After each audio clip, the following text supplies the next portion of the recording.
दोस्तों, आज मैं आपके लिए लेकर आई हूँ एक नई कहानी जिसका नाम है सदुपयोग।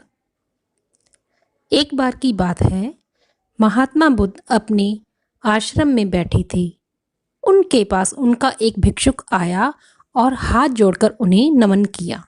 महात्मा बुद्ध ने भिक्षुक को आशीर्वाद दिया और उसके आने का प्रयोजन पूछा।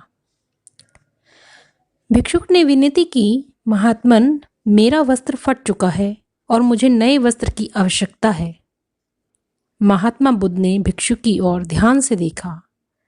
भिक्षुक का वस्त्र वास्तव में पहनने लायक नहीं रह गया था। उन्होंने भिक्षुक को भंडार गृह से एक नया वस्त्र ले लेने को कहा। भिक्षुक भंडार गृह पहुंचा। वहां से उसने नया वस्त्र लिया और अपने कक्ष में चला गया। महात्मा बुद्ध रात में भिक्षुक के कक्ष में पहुंचे और उससे पूछा, अब तो तुम्हारे पास नया वस्त्र है, लेकिन तुमने पुराने वस्त्र का क्या किया? भिक्षुक ने नम्र होकर कहा, जी मैंने पुराने वस्त्र को अपना बिछौना बना लिया है। महात्मा बुद्ध ने पूछा, तुमने पुराने बिछौने का क्या किया? भिक्षुक ने बताया, जी मैंने पुराने बिछौने को पर्दा बनाकर कक्ष में टांग दिया है।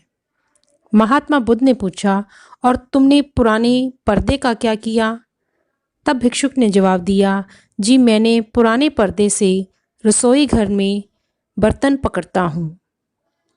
महात्मा बुद्ध ने पूछा, रसोई घर के उस पुराने कपड़े का तुमने क्या किया? भिक्षुक ने कहा, जी उस पुराने कपड़े को मैंने पोंछा बना लिया है। महात्मा बुद्ध ने फिर से पूछा, तो फिर उस पुराने पोंछे का तुमने क्या किया? इस पर भिक्षुक ने बताया, जी उस पुराने पोंछे को मैंने दीपक में जलने वाली बाती बना ली है। इस समय इस कक्ष में उसी बाती से रोशनी फैल रही है। ये सुनकर महात्मा बुद्ध के चेहरे पर मुस्कान छा गई और उन्होंने स्नेह से भिक्षुक को आशीर्वाद दिया और अपने कक्ष में लौट आई। हमारे आसपास ऐसी बहुत सी वस्तुएं होती हैं जिनका उपयोग कई बार हम कई दिनों तक और कई बार तो कई महीनों तक भी नहीं करते।